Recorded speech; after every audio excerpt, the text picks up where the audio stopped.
ताज्या बातम्यांसाठी MH41 news चॅनलला सबस्क्राईब करा आणि बेल आयकॉनला प्रेस करा. मानाचा सन्मानाचा क्रांतिकारी जय भीम. जय भीम मालेगाव.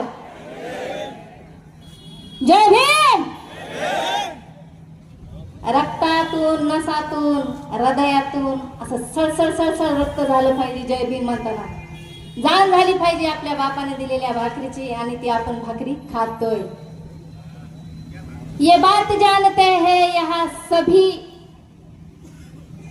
ये बात जानते हैं यहाँ सभी अक्ल वाले, ये बात जानते हैं यहाँ सभी अक्ल वाले, भीमराव समंदर है बाकी है नदी नाले.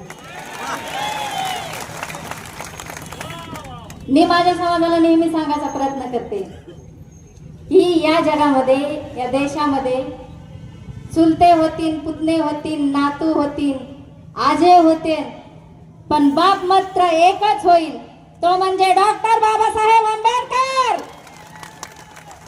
लय त्रास व्हायला माझ्या समाजाला. वेळोवेळी सांगण्यासाठी प्रयत्न करायले, तगमग करायला लागले. माझा जीव मला, माझा आत्मा मला म्हणतोय की कुठंच खचायचं नाही, जे सत्य त्याला घ्यायचं नाही. कसं आहे दादे हो, एखादं जनावर असते बघा, आपण त्याला सांभाळतो, एखादी खुट्टी करतो, रोज ते जनावर सोडायचं, त्या खुटीला नेऊन बांधायचं, रोज ते जनावर सोडायचं, त्या खुटीला नेऊन बांधायचं. मग काही वेळानं काय, आता मालक हातात दावणी धरतो, सोडून देतो. पण जनावराला कशी झालेली असते माहिती, सवय. नाही बांधलं तरी त्या दावणीला जाऊन बसायचं. असंच माझ्या समाजातले 4-5 नेते मनुवादी आणि RSSच्या दावणीचे जनावर झाले.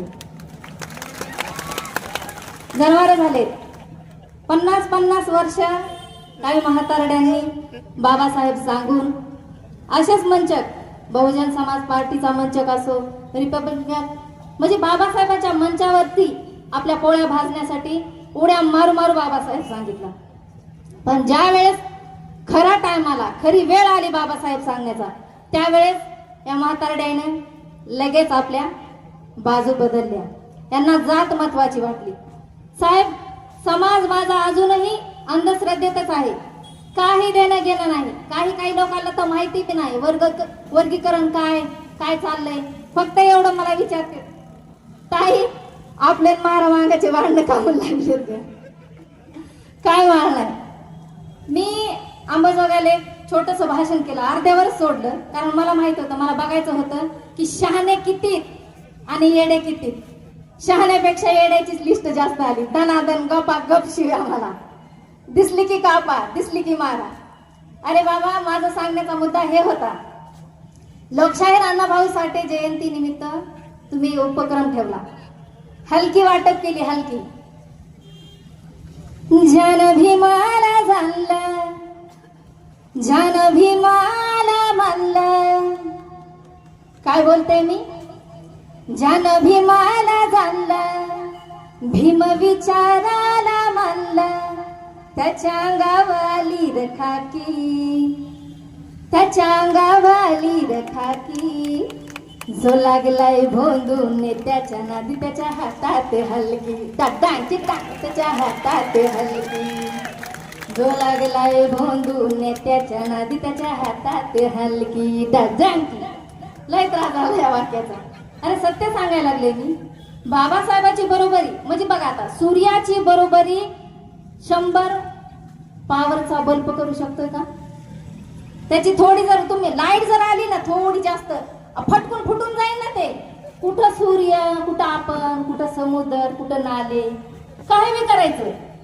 माझ्या बापाच्या अशा वेगवेगळ्या पोस्ट, माझा बाप असा सुटा बुटात बसलेला रुबाबदार, असं बघितलं की रक्त असं सळसळ कर वाटतं आणि छाती ठोकून सांगावं लागतं. वाटतं असं समाजाला उठून सांगावा की बाप अरे एकच असतो, आणि बाप सुटा बुटात रुबाबात फक्त एकच शोधतो, तो म्हणजे माझा बाप डॉक्टर बाबासाहेब आंबेडकर. अथांग भीम सागराची मोज तारला विरुंदी, अथांग भीम सागराची मोज तारला विरुंदी, विचारा त्यात म्याला, विचारा त्यात म्याला, श्वासाला पण होती बंदी, विचारा त्यात म्याला श्वासाला पण होती बंदी. खरीकोट तुमच्या आत्म्याला विचारून बघा ना, श्वास घेत होतात पण गुलामीचा. एक जणानं भाषण लय कडाक्यात केलं, नातेवाईक बरं का ते, ओरिजिनल रक्त नाही ते. एका नातेवाईकानं भाषण केलं, काय काय माहिती का, स्टेजवर जाण्यासाठी कोणाला पाणी प्यावं लागतं, कोणाला चहा प्यावं लागतं, कुणी कुणी कोऱ्या थांबते आणि स्टेजवर जाते. तसा एक जण कोरीच घेऊन स्टेजवर जातोय, त्याला गिन्यान नाही, अक्कल नाही, रुबाब, थाट, बूट, सूट, कोट सगळा माझ्या बापाची भीक आहे.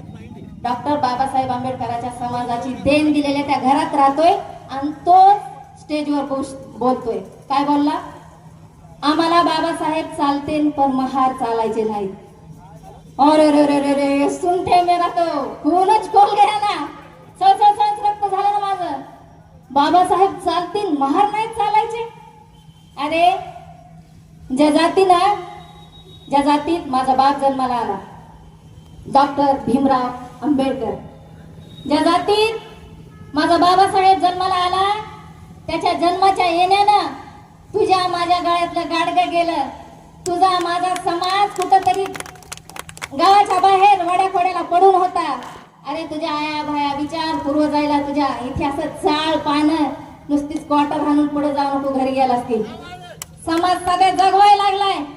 एक दिवस असं होईन पिल्ल्या, धोबीचं कुत्र घर का ना गाठ कर, अगं माय गाय किधर जाऊ, इधर जाऊ के उधर जाऊ, इकून तर हाकललेलेच आहेत. त्याला माझं एकच सांगणं आहे की पिल्लू, बिना पाण्याची क्वार्टर घेऊन स्टेजवर काही बोलायचं नसतं. महार समाज आहे म्हणून आपण आहोत. ह्या महार समाजामुळे आज स्वातंत्र्य आहे. जर महार समाजच नसता, बाबासाहेबाचा जन्म झाला नसता, तुझ्या बुचनातला झाडू निघलाच नसता. बुचनातला कंबरेला म्हणत नाही मी, कंबर शब्द सोपा सुंदर वाटतं, बुचन म्हणते मी. त्या बुचनातला झाडू तुझ्या निघलाच नसता. तुला वाकून जोहार जोहार. नाहीतरी ह्यांना सवच आहे, काही जणांना, सर्वांना नाही, काही जणांना आहेच. काय एक तर काय करतंय, एक जणांना काय केलं, पुणे नागपूर रॅल्या काढते चलते आणि त्याचे कार्यकर्ते पुढं, जागा रे बाबा हो, आपला बाप आपल्यासाठी बिना चपलाचा चालायला लागलाय. उपकार करायलाय का? 1.5 दिवसात दिसायला बाप तुम्हाला, 1.5 दिवसात दिसायला तुम्हाला नेता. आतापर्यंत कोण होतं? आम्हाला आतापर्यंत आमचा एक जणांचं काय टाकलं, आमच्या समाजाला पक्षच नाही, हे बिना पक्षाचाच. मग आतापर्यंत काय करीत होता? हे स्वतःच्या पोळ्या भाजीत होता होय, ह्या स्टेजन त्या स्टेजन. आणि एक जण तर म्हणला, बाप आमच्या बापानं, आमच्या नेत्यानं 50 वर्ष घातलेत आमच्या समाजासाठी. आणि तुमच्या समाजासाठी नाही, त्याला माहिती समाज अडाणी, समाज शिकलेला नाही, अंधश्रद्धेत आहे. साहेब यांना एवढी समाजाची कळकळ वाटत होती ना, तर यांनी समाजामध्ये फिरायचं होतं. बंधूंनो, ज्या लोकात आपण राहतात का, त्या लोकांची नस ना नस आपल्याला माहित असते. मी माझ्या समाजाला नाव ठेवत नाही, त्यांचं शिक्षण पूर्ण नाही झाले, 10वीच्या 12वीच्या पुढे विद्यार्थी नाही. मी तरी कशी म्हणू माझ्या समाजाला आरक्षणाची गरज आहे? मला कळतंय, जाणीव होती मला की माझा समाज 10वीच्या पुढे जातच नाही. विद्यार्थी माझ्या 10वीच्या पुढे नाही, तुम्ही कशी म्हणून महाराण खाल्ले? म्हणू शकत नाही. अरे तुम्हाला एवढी समाजाची कळकळ होती ना, तर तुम्ही समाजामध्ये शिक्षण, शाळा, संस्था, मराठी शाळा बंद पडायल्या, त्याच्यासाठी काहीतरी करायचं होतं. हे उठले फक्त ह्याचा डोळा मातांग समाजाच्या मतावर, हितभीत काही नाही. फक्त मातांग समाजाला गोड बोलायचं, ह्याचं मत घ्यायचं, याच्यासाठी ह्याचे प्रयत्न आहेत. पण मला तळमळून वाटतंय की खरंच बुद्ध समाजाचा हात जर मातांग समाजाच्या डोक्यावरला निघला तर मातांग समाजाचं काही खरं नाही. कारण महार आहेत, आपण आहात. वेळोवेळी महार समाजानं आपल्याला आपलं केलेलं आहे. महाराशिवाय मी तर म्हणते, बाबासाहेब महार जातीचा जन्मच झाला नसता तर अजूनही आपल्याला जोहारच म्हणावं लागलं असतं. जोहार मायबाप जोहार. म्हणून मला वाटतंय मातांग समाज कुठेतरी भटकलाय, 4-5 डोक्यानं त्याला भटकायला लावलं. आणि विशेष म्हणजे फडणवीस साहेबांना माझं या मालेगाव या ठिकाणाहून रुक्मिणी लोंढ्याचा असा खणखणीत फडणवीस साहेबांना मी आतापर्यंत बोलले नाही. जर एक अभिजित दिपके दिल्लीचं शासन हलवू शकतं तर महाराष्ट्रामध्ये एक रुक्मिणी लोंढे खुर्ची सोडाय मजबूर करीन साहेब. साहेब तुम्ही तुंप पोळी खाता. तुम्ही काय खाता? तुंप पोळी. तुम्हाला ढेरी भरपूर आहे, तुम्हाला पळा यायचं नाही. त्याच्यामुळे महाराच्या नादी लागू नका, माझ्या बाबासाहेबाच्या संविधानाच्या नादी लागू नका. आहेत असेच राहा. लाडक्या बहिणी योजना काढू बाहेर घर पेटून सोडली. 1500 रुपयासाठी बायको नवऱ्याच्या बोकांडीवर बसती. घरात मारामाऱ्या लावल्या. वर्गीकरणाचा विषय आला. आता शिख्यांना आमचा मातांग समाज दिसायला लागला. आता आमच्या मातांग समाजाचे पुढारी होईलेत. आमच्या मातांग समाजाच्या नेत्याला घरं द्यायलेत. मातांग समाजाला जवळ घ्यायलेत. मातांग समाजाला वज्रमुठीत घ्यायलेत. मातांग समाजाला कट्टर हिंदूवादी मातांग म्हणायला लागलेत. आता शिक 2026ला आतापर्यंत झोपलेलेच होते हा हे बंधू सगळे. तर माझ्या मातंग बांधवांना माझं नेहमीच सांग नाही, मी तुम्हाला ट्रोल करीत नाही, शिव्या देत नाही, घाण बोलत नाही. कारण मला माहिती माझा समाज अडाणी आहे आणि अडाणी समाजाचं नेतृत्व करणारे 4-5 जे पुढारी आहेत, म्हातारे झालेत बिचारे, बुद्ध्या भ्रष्ट झाल्यात त्यांच्या. मला वाटतं त्यांनी कुठंतरी असं लांब काशी यात्रा वगैरे काही करायला जावं, समाजाचं नेतृत्व करू नये. तर बंधूंनो, मालेगाव या ठिकाणी मला सर्वांनी बोलवलं, बोलण्यासाठी थोडासा वेळ दिला. सगळ्याला मानाचा सन्मानाचा एकदा क्रांतिकारी जय भीम. जय भीम मालेगाव. खास करून बायाने जरा ताकदीनं म्हणे जा, बाबासाहेबांमुळे आता आपण. जय भीम, जय संविधान, नमो बुद्धाय.